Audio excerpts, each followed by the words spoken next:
nosotros. Un momento para pensar la realidad del país desde el punto de vista de los trabajadores, de los sectores populares, desde el punto de vista de la izquierda. Intentaremos desde este espacio difundir ideas, debatir propuestas, interpelar al gobierno con seriedad en el diagnóstico y precisión en la crítica.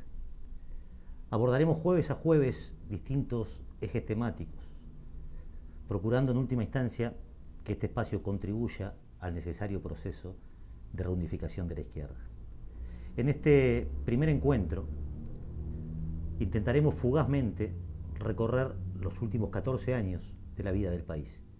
Es un recorrido que, como decíamos, fugaz y necesariamente esquemático, que nos permita viajar del pasado al presente con la intención de encontrar en el camino los elementos que sustenten la existencia de nuestro proyecto político.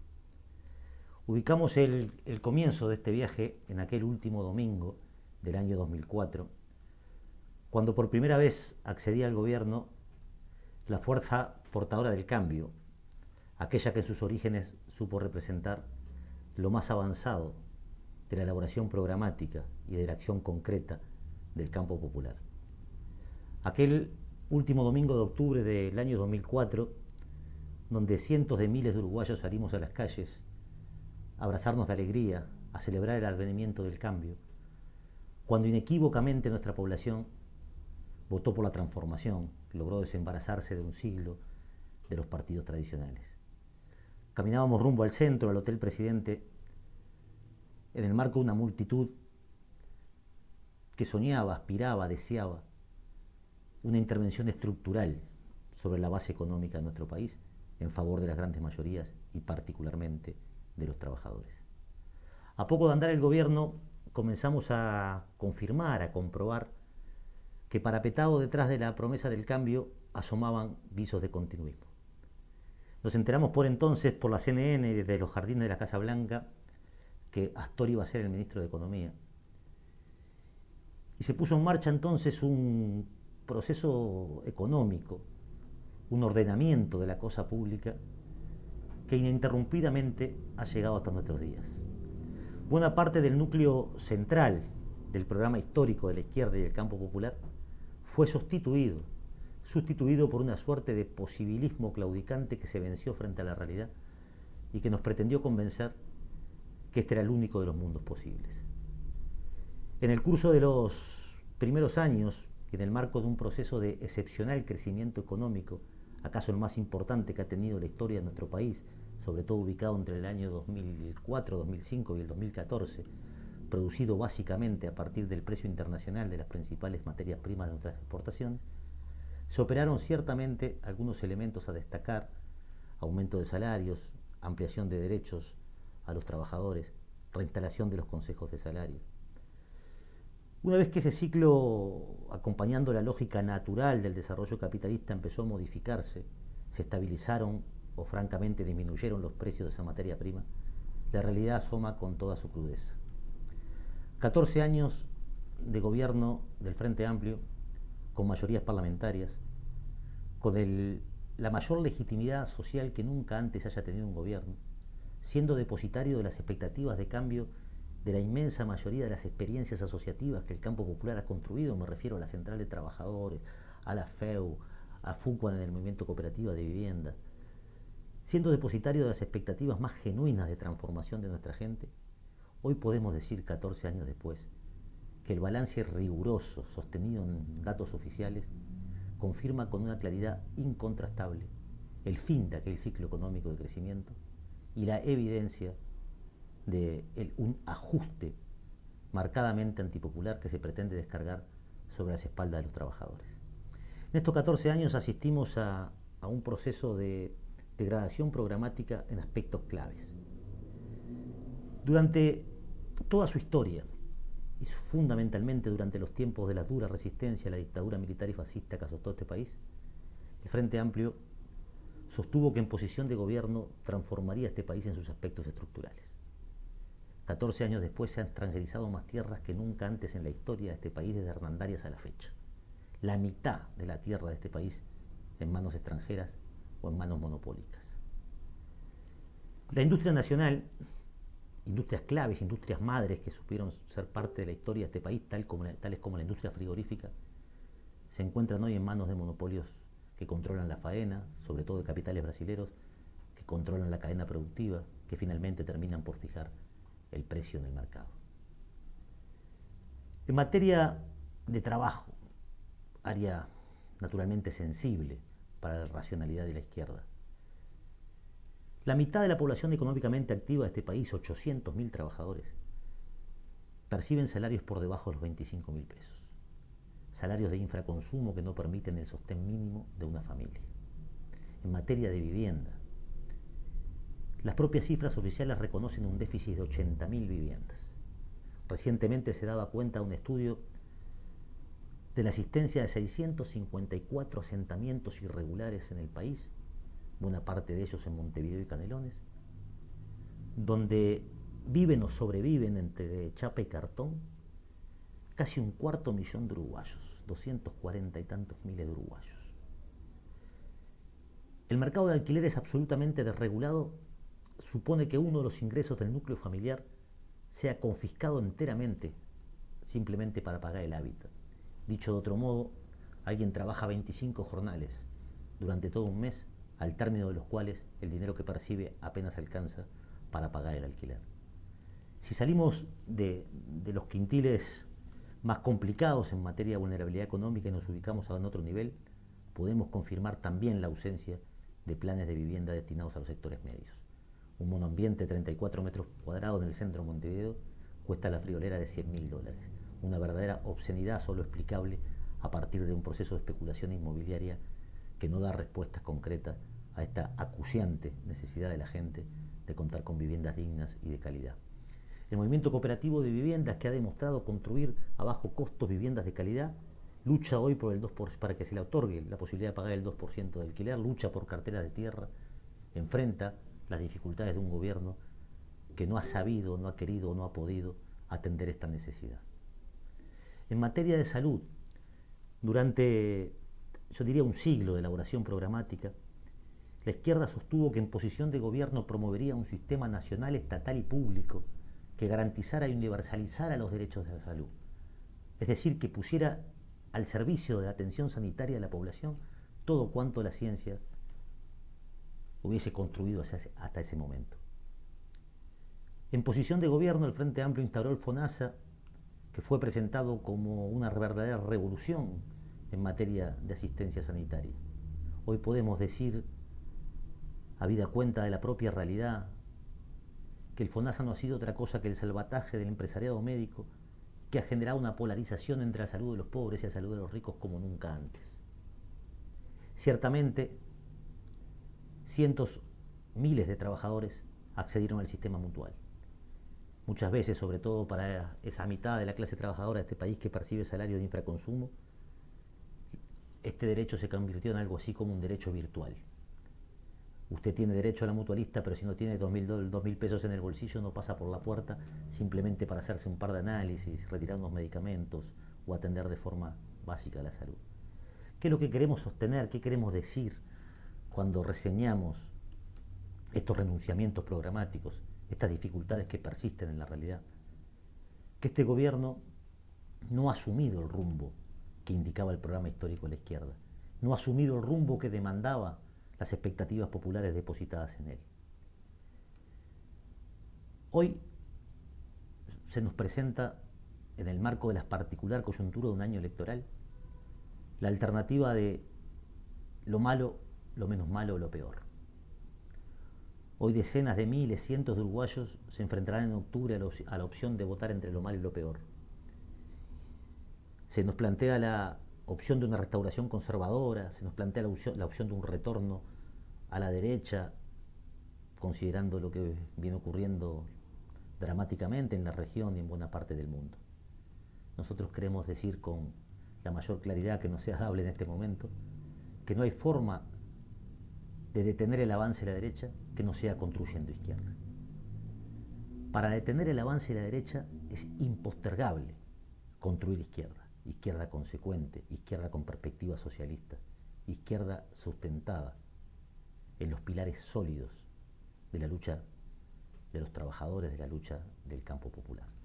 Vamos a intentar sostener con los propios datos oficiales estas caracterizaciones políticas que estamos haciendo, diciendo que seremos firmes en el debate de principios, pero pretendemos sostener una enorme amplitud táctica, dialogar francamente con el electorado frente amplista, particularmente con ese frente amplista que aún siente en el corazón la sensibilidad de la izquierda, ese que no puede resistir ver a Tabaré Vázquez caminando por los campos de Anchorena del brazo de Bush, o que se indigna cuando se decreta la esencialidad para quebrar una huelga, llegando incluso a militarizar un servicio para quebrar la huelga de los trabajadores. Ese que no puede dejar de rebelarse cuando las cámaras empresariales, el Fondo Monetario y las publicaciones de la burguesía internacional celebran la política de Astori. Con ese queremos establecer una interlocución franca, sincera. Con ese queremos debatir en la perspectiva de la construcción común. No nos proponemos dinamitar puentes, en todo caso tender manos para esas decenas de miles de uruguayos que saben que la salida es inexorablemente por la izquierda. Vamos en los minutos que nos quedan a intentar compartir con ustedes algunos datos de la realidad, como decíamos, rigurosamente sostenidos en las propias cifras oficiales. Se han perdido en los últimos 4 años 60.000 puestos de trabajo, básicamente en la industria manufacturera, es decir, trabajo de calidad, trabajo que otorga valor agregado a la materia prima, en el marco de un proceso de desindustrialización acelerado de la economía del país, que genera una primarización sin precedentes. Es decir, Uruguay se inserta en la división internacional del trabajo como un exportador de materia prima y un importador de productos de alto valor agregado. 60.000 puestos de trabajo de acuerdo a cifras oficiales, y cuando decimos de acuerdo a cifras oficiales estamos diciendo, por un lado, el reconocimiento explícito del fenómeno del desempleo instalado en este periodo, y por otro lado decimos que las cifras oficiales se construyen sobre parámetros estadísticos que no siempre dan cuenta de la realidad tal cual es. Se considera usted ocupado si trabajó 1 hora la última semana, no se considera desocupado si está en el seguro de paro, cuando los trabajadores y sobre todo los trabajadores de la industria conocen en carne propia lo que supone el seguro de paro como el prólogo del desempleo estructural. Pero tomando simplemente, dando por ciertas las cifras oficiales a las que juzgamos, como decíamos, conservadoras, estamos frente a un problema serio de generación de empleo. ¿Qué tipo de empleo se ha generado en estos años? Cientos de jóvenes, miles de jóvenes, lunes a lunes hacen cola frente a las empresas que regularizan, terciarizan la mano de obra, buscando un trabajo que odian antes de conseguir, porque saben que serán empleados de limpieza, guardias de seguridad, que trabajarán en condiciones precarias por salarios miserables.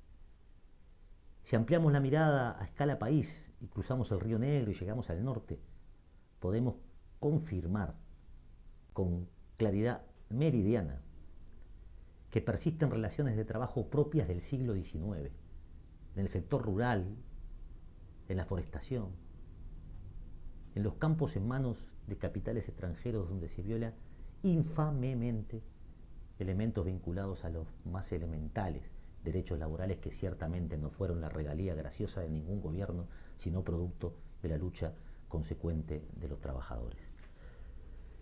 En el último periodo, una vez establecido este cambio en la relación de los precios de las materias primas que nosotros importamos, asistimos al fin de ese ciclo económico. ¿Qué es lo que persiste? Persiste una relación, una ecuación tributaria marcadamente injusta, en donde el costo del Estado lo pagan básicamente los trabajadores. Todos recordamos aquella muletilla que repetía hasta el hartazgo Tabaré Vázquez en cada una de las intervenciones, que sostenía que pague más el que tiene más y que pague menos el que tiene menos. Por la vía de los hechos eso fue de alguna manera invertido, y en Uruguay paga más el que más trabaja y paga menos o no paga nada el que más tiene, porque el que más tiene sigue siendo en Uruguay las clases dominantes vinculadas al agronegocio, a la exportación, los banqueros, los ojeros, la inversión extranjera directa. Recientemente se anunció la concreción o la aparente concreción de la instalación de una tercera planta de celulosa, para la cual nuestro gobierno renuncia abiertamente, no solo a elementos de soberanía, sino a un conjunto, resigna un conjunto de aspectos vinculados a la tributación que luego descarga sobre las espaldas de los trabajadores, los pequeños y medianos productores. 12.000 productores menores de 100 hectáreas, esto es básicamente producción familiar, han abandonado el campo en los últimos años. Datos oficiales provenientes del último censo, esta situación es posible que hoy se haya incluso agudizado. El IRPF es esencialmente un impuesto al trabajo. En el año 2017, por la vía del IRPF, los trabajadores pagamos 54.088 millones de pesos y los capitalistas 8.487 millones, es decir, 6 veces menos. Está claro que 7 de cada 10 pesos que entran al Estado lo aporta el trabajo. Nosotros decimos que no hay forma de resolver ni siquiera mínimamente los problemas de la pobreza sin meterse con la riqueza. Eso es lo que define en última instancia un gobierno de izquierda. Su capacidad para avanzar en medidas socializantes, su capacidad para avanzar sobre las clases dominantes y sus privilegios. Podemos afirmar con rigor estadístico que este gobierno no se ha animado a rozar siquiera la riqueza y que 14 años después el balance económico demuestra que los ricos son más ricos que nunca antes y en el mejor de los casos, los pobres son apenas menos pobres. Esta realidad reclama ser transformada. Reclama ser transformada no desde la lógica de lo malo o lo peor, sino de la lógica de recomponer la esperanza, de volver a colocar a los trabajadores al frente de un proyecto histórico y social propio, de no rendirse frente a la realidad, de entender y comprender que esta realidad puede y debe ser cambiada. Nos consta que cuando decimos estas cosas muchas veces se nos acusa de sesentistas, de ser portadores de ideas obsoletas, ahistóricas, perimidas.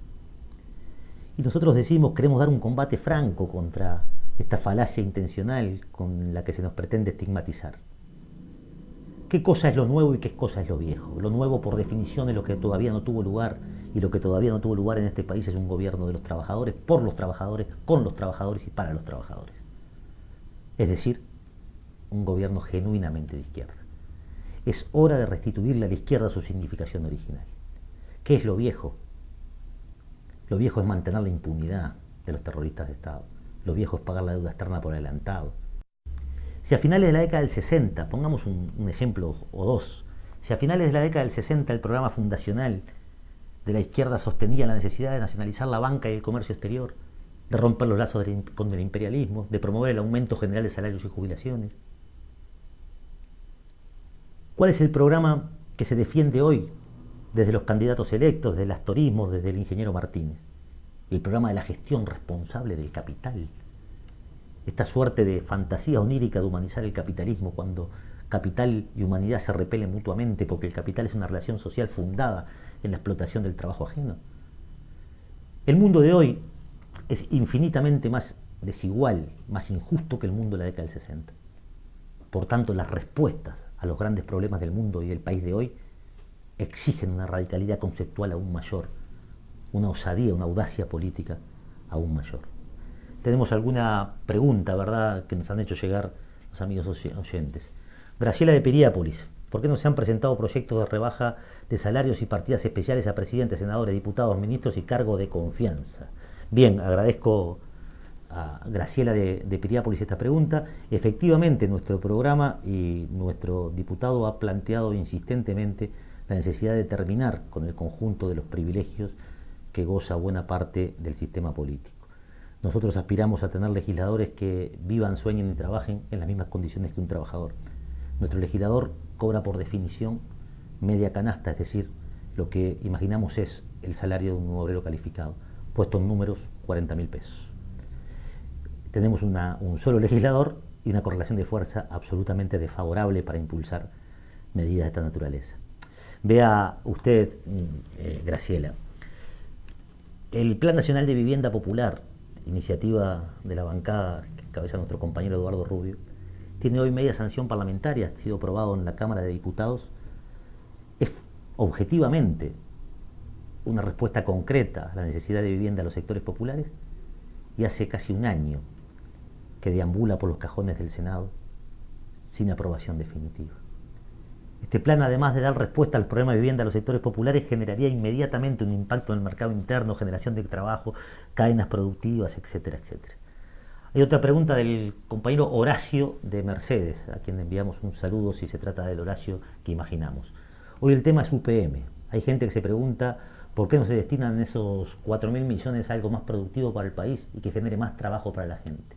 La pregunta es si el Banco Mundial o el Fondo Monetario Internacional pueden prestar plata para este tipo de inversiones. Nosotros, Horacio, pretendíamos en este comienzo de ciclo hacer una caracterización general y luego naturalmente que dedicar jueves a jueves el espacio de distintos ejes temáticos, entre ellos al tema UPM y a una perspectiva incluso más general que la propia UPM, sino la relación del hombre con la naturaleza, la cuestión medioambiental, al tipo de emprendimientos productivos que nosotros sostenemos que nuestro país necesita.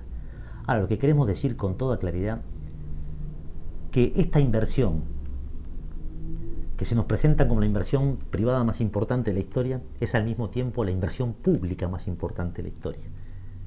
El Estado, con el dinero de todos nosotros, construye una infraestructura ferroviaria que por contrato UPM le plantea: usted me construye a mí un ferrocarril con fondos públicos que debe empezar en la puerta de mi fábrica y terminar en la puerta de mi barco.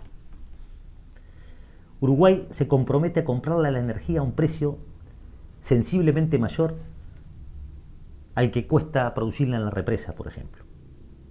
La precise o no la precise, porque la energía por biomasa es un derivado del proceso industrial de UPM. Uruguay se compromete a gastar cientos de millones de dólares en el tendido eléctrico necesario para precisamente recibir esa energía que nos comprometimos en el contrato a comprarle. Bajo la promesa de construir fuentes de trabajo, de promover fuentes de trabajo, Uruguay renuncia abiertamente a soberanía y a las condiciones tributarias necesarias para cualquier emprendimiento de esta naturaleza. La verdad es que sobran evidencias para demostrar que en el mediano y en el largo plazo estas empresas, lejos de generar empleo, destruyen empleo en otras áreas de actividad. Si tenemos un ejemplo por todos conocidos, la instalación de la primera planta de celulosa, precisamente muy cerca de Mercedes, en Fray Bentos, la ex Botnia, hoy UPM. Quien por entonces era ministro de Industria del gobierno del Frente Amplio, era un señor llamado Jorge Lepra, hoy fallecido, que además de ministro de Industria del Frente Amplio era el gerente general de la Texaco en Uruguay y en su momento fue presidente de la Cámara de Comercio Uruguay-Estados Unidos. Damos estas señas personales para que la audiencia comprenda que para ser presidente de la Cámara de Comercio Uruguay-Estados Unidos no alcanza con ser un empresario más o menos exitoso, sino que hay que tener compromisos políticos con el gobierno de los Estados Unidos. Bueno, este señor ministro de Industria afirmó en ocasión de la instalación de Botnia en Fray Bentos que Fray Bentos se iba a convertir en un paraíso productivo. Esa fue la expresión que utilizó. Por suerte hoy hay archivos que permiten comprobarlo. Algunos años después, hoy, Fray Bentos es el segundo departamento del país con mayor desempleo, de acuerdo a cifras oficiales. En el derecho se diría a confesión de parte, relevo de pruebas. Ahí está la realidad. Algunos años después, Fray Bentos se encuentra entre las regiones del país con mayor desempleo. Por tanto, este no es el modelo que nosotros impulsamos. Nosotros impulsamos un modelo industrializador, un modelo que se niega a exportar troncos, sino valor agregado, un modelo que coloque la producción nacional en el centro, con un estado proactivo en el ciclo productivo y básicamente con una decidida participación de los trabajadores. Porque el problema en última instancia nunca es simplemente cuánto se produce. El problema es qué se produce, cómo se produce, quién lo produce y sobre todo quién se apropia socialmente de lo producido. Ahí está, en última instancia, el eje de la discusión en torno a estos temas del país productivo. Agradecemos entonces a las dos preguntas que hemos recibido y retomamos el rumbo diciendo simplemente que nosotros no renunciamos a imaginar un país altamente industrializado, que nosotros no renunciamos a la idea de que el trabajo, a pensar el futuro del trabajo desde el punto de vista de la dignidad, que nosotros no renunciamos a imaginar un movimiento popular al frente de las transformaciones. Hablamos de la extranjerización de la tierra y lo vinculábamos al programa fundacional del Frente Amplio. Recordábamos a Raúl Santilla Cantonacho, joven estudiante de Derecho que se va al norte del país a contribuir en la organización sindical de los trabajadores azucareros, de los cañeros de Bella Unión. Por entonces, entre gritos de tierra para quien la trabaja, se levantaba un programa que sostenía, por ejemplo, la necesidad de expropiar en Bella Unión un latifundio improductivo, una familia llamada Silva y Rosa, que tenía 30.000 hectáreas improductivas.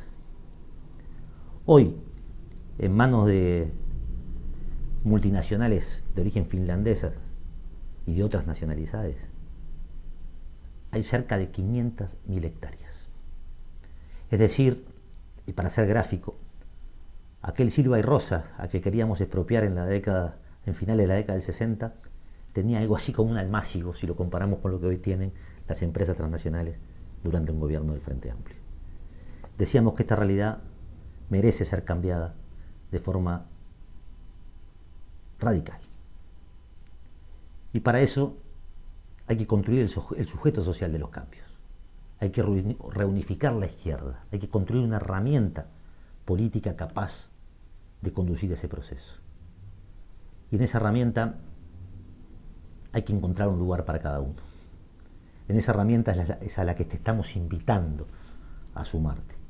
Al camino de la lucha contra la derecha tradicional, oligárquica, la que conocemos, y contra el reformismo y el oportunismo, que ha sepultado también la tradición programática de la izquierda y del campo popular. Nosotros estamos seguros que vamos a encontrar, como lo decía la canción de Citarrosa, en las manos del obrero el destino. Nos despedimos por hoy agradeciendo al compañero que ofreció el soporte técnico a esta transmisión y nos reencontramos con ustedes, si así lo determinan, el próximo jueves a las 19 horas. Hasta entonces.